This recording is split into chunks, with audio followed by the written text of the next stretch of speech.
Young Ellen prays to any spirit for companionship, but is met by a terrifying beastly vision that causes her to collapse into a violent fit. During 1838, Ellen lived with her husband, Thomas Hutter. Thomas was an estate agent, eager for a lucrative deal. He accepted an assignment to sell a crumbling castle in Wisborg to Count Orlok, unaware that it was really a sinister contract between Orlok and his employer, Hernock. Ellen's ominous warnings, including a claim that her bridegroom appears in a pre-wedding dream as death, do not deter Thomas as he departs for Orlok's castle in the Carpathian Mountains, leaving Ellen in Friedrich Harding's care. During Thomas's journey through Transylvania, he is greeted by hostile Romani villagers who shun him because of his association with Orlok. That night, he sees the villagers impaling a corpse they claim is a vampire. Pyron State punctures its chest. He becomes horrified. At Orlok's Eyrie, mountaintop castle the next day, Thomas feels an unexplained pull. Upon arrival, the Count eagerly reviews the sale papers and takes Thomas's locket, becoming fixated on Ellen's image. After reviewing the paperwork for the sale, the Count takes Thomas's locket and becomes fixated on the image of Ellen when he first arrives.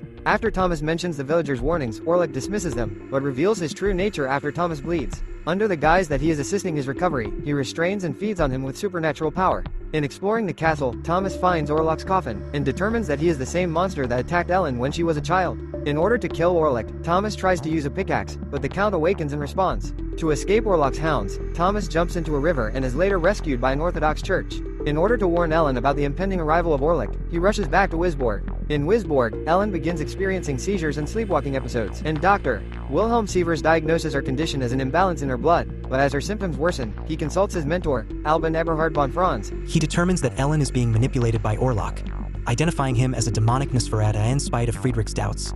Ellen begins to predict the arrival of Orlok with chilling accuracy. Meanwhile, von Franz informs them that Orlok must sleep in soil from his burial ground. But they fail to realize that the vampire has shipped crates of soil, along with plague-ridden rats, to Wisborg. The arrival of Orlok causes a devastating plague in Wisborg, resulting in mass death and despair. Nock descends into violent madness, echoing Ellen's prophecies. During a dream, Orlok tricked Ellen, claiming that Thomas had signed divorce papers and threatening to destroy Wisborg if she did not reaffirm her pact with him. Within 2 nights, she must grant verbal approval or risk destroying the city.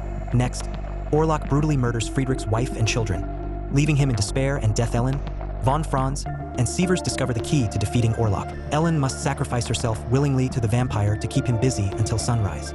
In order to distract Thomas and Sievers, von Franz leads them to Orlok's manor, where they destroy Nock, mistaking him for Orlok. When Thomas realizes the truth, he rushes back to Ellen. Ellen sacrifices herself in a final act of courage, allowing Orlok to feed on her until dawn. But Orlok is killed when the first rays of sunlight break through the horizon. Ellen succumbs to her wounds, but her sacrifice saves Wisborg from further destruction.